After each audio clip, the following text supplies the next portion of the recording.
के मजा कोनो दोसर भाई। हमरा पीछे पड़ल बड़े हमर जीजाजी के भाई।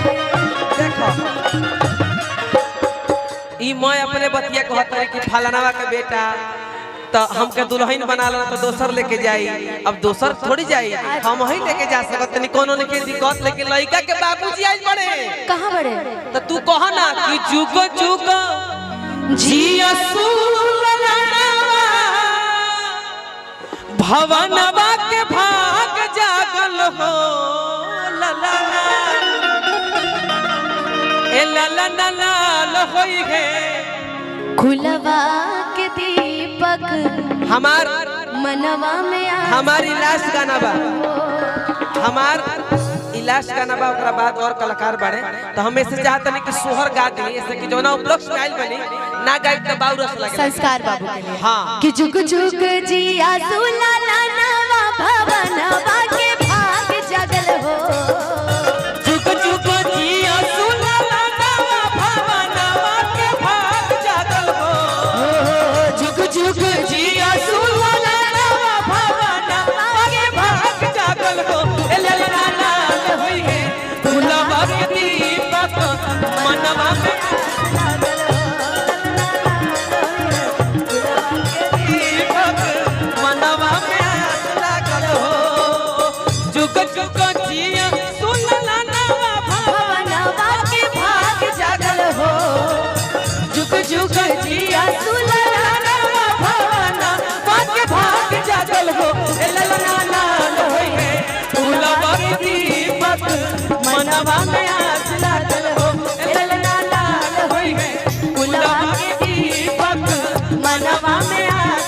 अरे भैया भैया भैया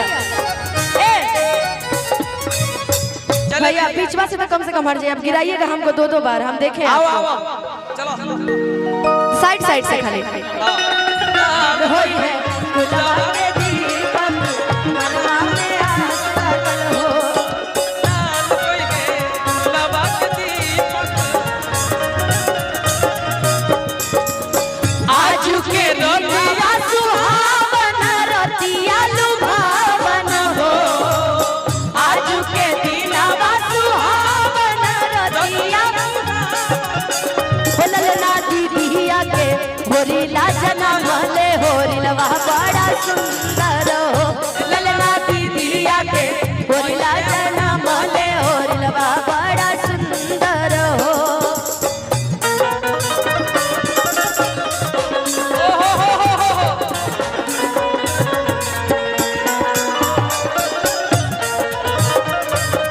क्या बात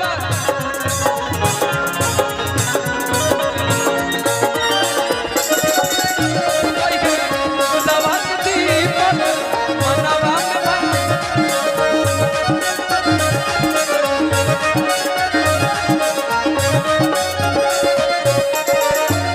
जुग जुग जिया सुलाला नवा भवनवा के भाग जागल हो ललना ए ललना लाल होई है फुलवा के दीपक मनवा में आस लागल हो।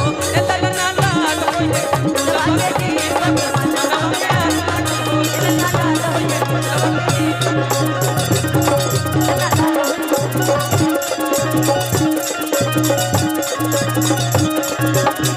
फुलवा के अगर अच्छा लगल हो तो मीठा मीठा थप्पड़ी के आशीर्वाद दे। हमार समय सीमा समाप्त बा। दिल से धन्यवाद।